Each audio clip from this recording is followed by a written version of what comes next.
The tools and skills that Briggs has acquired through the delivery of this incredible program has allowed him to finally enjoy reading. He would sit on the floor and do puzzles for hours, he would build Legos, but as soon as I opened a book, he would disengage.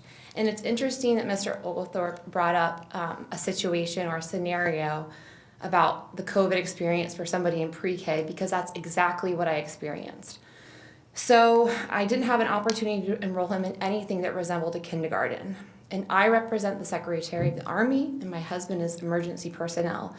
So that means that Briggs didn't have a parent that was at home to administer virtual kindergarten. So we sent him, we did the best we could. We sent him to a tutoring center where kids of all ages sat with a laptop and tried to attend a class. So Briggs's first year at Glendale Elementary, his first grade year, was essentially kindergarten for him. I was hopeful that he would blossom with reading and learn to enjoy it, but as the year went on, I realized that he was more and more disinterested in anything that was learning language arts or reading related. At the beginning of this school year, I opened up Briggs's initial reading assessment scores and I called his teacher in tears.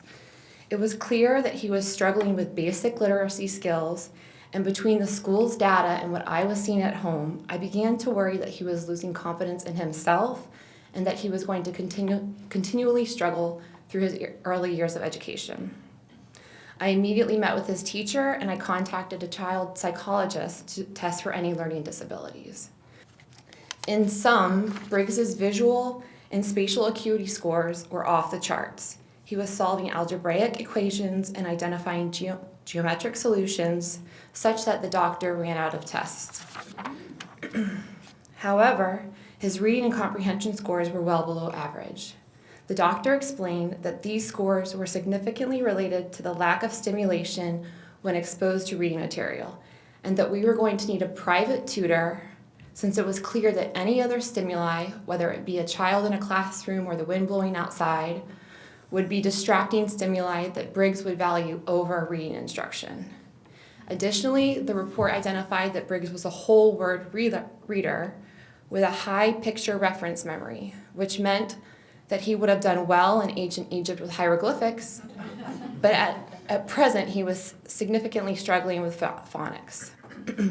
I began searching for solutions, and to my surprise, I discovered that a reading tutor for Briggs's situation for 6 hours a week for only 10 months would cost about $12,000 to $13,000. My mind started racing. Okay, we have one more kid coming up. Is this kind of what tutoring looks like for primary education? What am I gonna do? How do I fit this into our budget? Almost immediately, I received an invitation to Moonshot. The first day I picked Briggs up from Moonshots was unlike any other day that I had picked him up from elementary school. He had a huge smile on his face. He didn't say he was bored, which he said every day that I picked him up. He said, "Today was amazing. I'm in an after-school club. We're gonna do projects and readings, and there's only a few of us." He was pumped. After 2 weeks of Moonshots, it became clear that the interventions they were implementing were already paying off.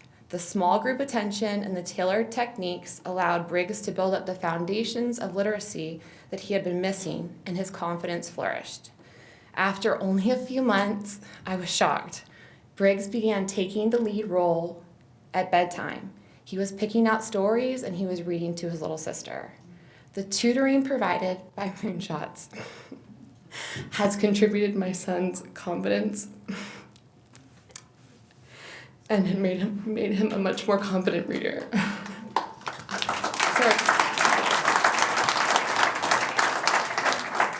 As a parent, that's all you can hope for. So I just want to thank you, the instructors and the Learning Alliance. So thank you for what you've given my son.